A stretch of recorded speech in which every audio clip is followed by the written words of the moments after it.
focus it in the smoke side. There's a house on fire right there. There's a window on fire.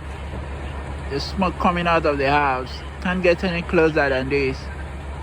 But there's like 5 police cars and 3 fire trucks, as you can see. 1, 2, 3 fire trucks and 5 police cars and maybe 6 police cars. They are queued up.